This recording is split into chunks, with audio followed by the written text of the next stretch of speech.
level. We have coordination with Turkey every single day. We coordinate a lot of operations to support them as they advance into El Bab. We've conducted a number of strikes for them to do that. We've conducted strikes throughout their campaign to drive ISIL from northern Syria. But I don't have any insight into the phone call that you're talking about or the detailed plan. I don't have that. That's a conversation that hasn't come down to our level at this point. So I can't confirm that it occurred or any of the contents of the discussion. Worked with you to retake Raqqa at all so far? I'm sorry, can you repeat that? Have they been part of the operation to retake Raqqa so far? They have not so far. They've been focused on Al Bab and other areas previously in northern Syria. So not at this point, but I know there have been meetings and discussions to that effect, and we've said for many weeks that we're open to a Turkish role, but as yet that hasn't come to fruition, and we'll just have to let that play out.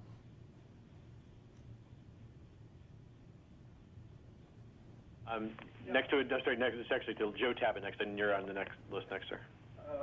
Yeah, Colonel Dorian, I would like to follow up on Idris' question and what you were saying about the coordination with Turkey in regards to Raqqa.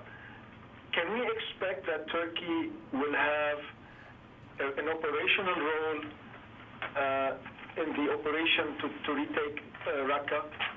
Could you clarify the idea that Turkey will play a role in retaking Raqqa? The discussions the ongoing discussions with Turkey right now, what's the status of the discussions? To what stage they have reached?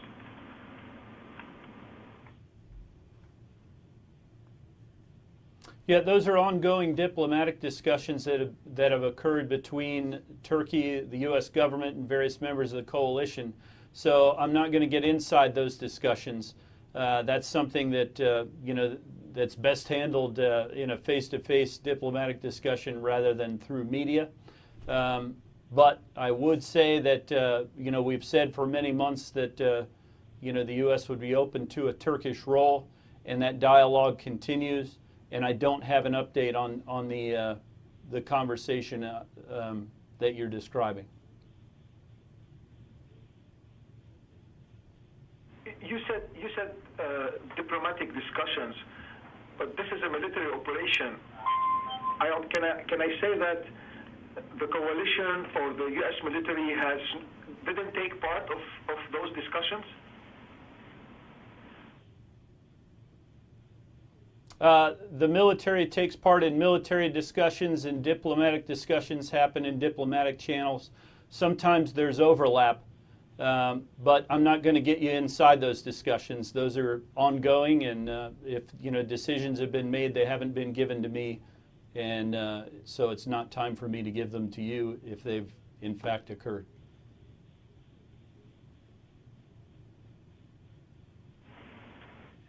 Next, sir, I'm sorry, I don't know who you are. This is David Wood from the Huffington Post. Okay. Could you go back to the issue of deconfliction around Al Bab? And do you know, for example, how many incidents there are? Can you quantify the number of Russian intercepts? Are those going on a daily basis? And how often does the deconfliction, do the two sides meet to deconflict those operations?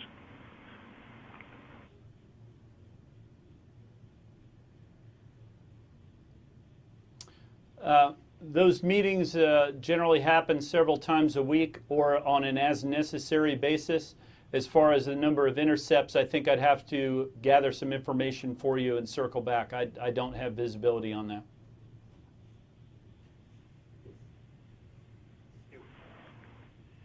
Next to Courtney Kibbe from NBC News. Oh, hey, JD. Actually, my questions were answered, but one short one on Raqqa isolation. When you say that it's going to be complete in the next few weeks, do you mean that the city of Raqqa will be completely encircled? Will it actually be completely encircled? Yeah, I'm not going to provide that level of detail, but I would say that it'll be very difficult to get into or out of the city. We've seen, Mosul is completely encircled, but there have been other instances where the cities haven't been, but all the G-locks, all the ground lines of communication, the roads into and out of the city have been blocked. I'm not going to get into the detail of what constitutes isolation, whether it's full isolation, mostly isolation. I think we're going to just let that play out in the next several weeks, and then our partners with coalition support will move in. And then one other thing that kind of struck me from your opening statement was when you were talking about al-Bab, you said that ISIS would be facing pressure from regime forces from the south, and then when you spoke about Deir ez-Zor, you also mentioned regime forces and Russian forces who are pressuring. It seems, is there a change? Is there a change in the feeling of how the regime is operating? Are they suddenly, in some ways, on the side of the coalition? They're fighting against ISIS now? I just found it kind of striking that you mention them almost as an asset in the fight against ISIS. Correct me if I'm wrong, if I read too much into that. I think you've read way too much into that. I would say the enemy is in deep trouble because they can't deal with all the areas in which they're being attacked. The one thing that I would say is there's not really anybody who's for leaving ISIS in place unmolested. So they're going to get defeated by the coalition in any area that we can find them. And there are other elements that are attacking them in other places. And all that does is complicate the enemy's problem set. But I wouldn't read too much into that. The Syrian regime and the Russians are actually playing an active and positive role in the fight against ISIS in Syria at this point. Is that fair to say?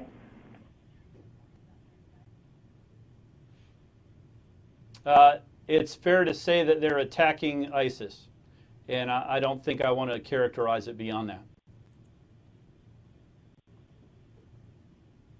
Thank you. Next to Christina Wong from Breitbart. Thank you. Thanks, Colonel Dorian. With Turkey closing its borders, are there any ISIS foreign fighters making it into Syria now? If so, I guess how many? And are there any making it into Iraq? There were thousands that dropped to, I think, hundreds. I just want to know what the numbers are now. And is there any evidence of any of these foreign fighters making it out of either Iraq or Syria?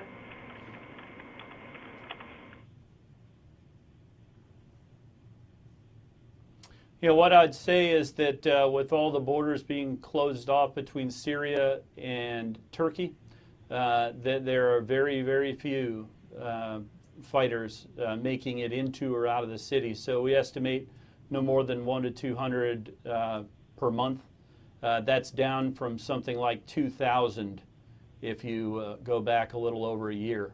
So that's a tremendous disadvantage for the enemy. There are a variety of reasons for that, not just the isolation of the battle space, but it's also because of the allure of this enemy. They are losing, and losing badly everywhere that they engage our partner force, or our partner force engages them.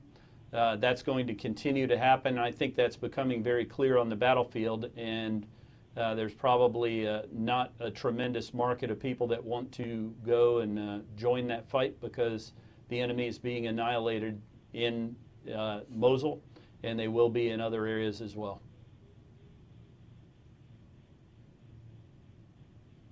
Clear that 100 to 200, that's coming in or going out, or both?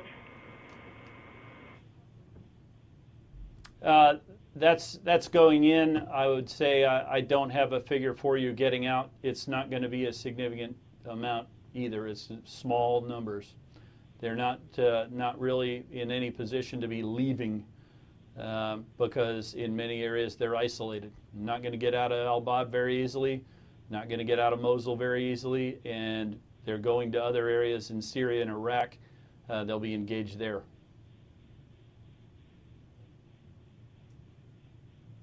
Thank you. Next to Tara Kopp with Stars and Stripes. Hey, Colonel. Christina just asked my question, so I will try again on Bob and Drees's question. With General Townsend's remarks, does it at least gel with what has been expected, or maybe what has been discussed, that the extended time frame is going to be about 6 months?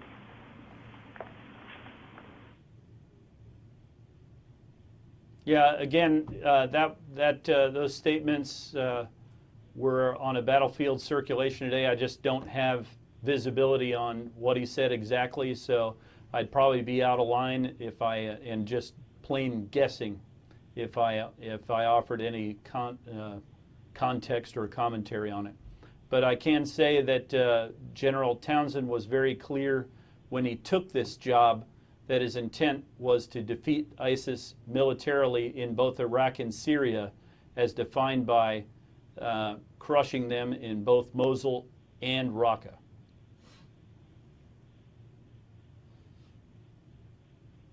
Okay. Despite whether or not he said a 6-month time frame today, has a 6-month time frame been discussed in any other forum in Baghdad that you've been privy to? So something that you have heard before?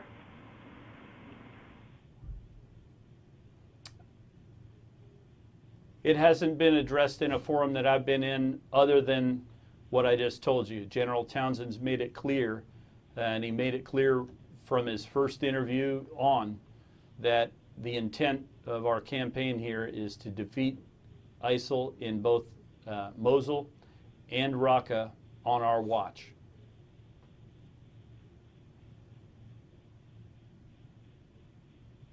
Okay, next, Louis Martinez from ABC News. There are reports out today that Russia has sent a large number of ballistic missiles to Syria to support the regime, and that they've launched a couple of them over the last couple of days. If I could ask you about that deconfliction line that you have, when the Russians contact you over that line, do they mention the use of ballistic missiles that may go into areas where you might be operating in Syria?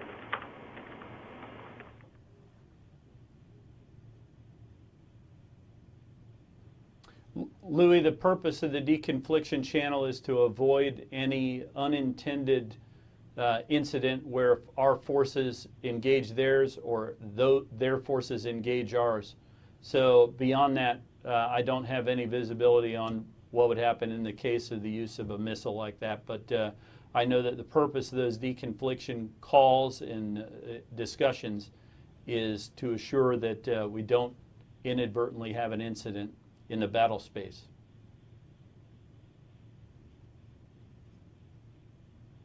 I'll just follow up, because when we launch missiles, we issue NOTAMs warning individuals not to be close by because of the trajectory of the missile.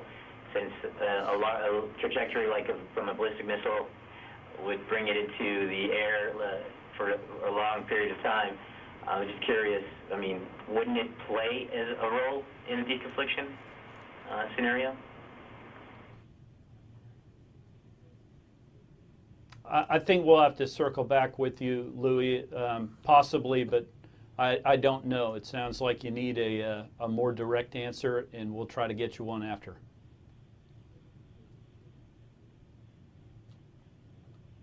Ryan Brown from CNN. Well, Colonel, thank you for doing this. Just to follow up on Courtney's question quickly about what we're seeing from the regime and the Russians in terms of combating ISIS. We see, Palmyra, Deir ez-Zor, Al-Bab. Have we ever seen this much effort from the regime, from the Russians in terms of battling ISIS before? Is this an unprecedented level of Russian-Syrian offensives against ISIS?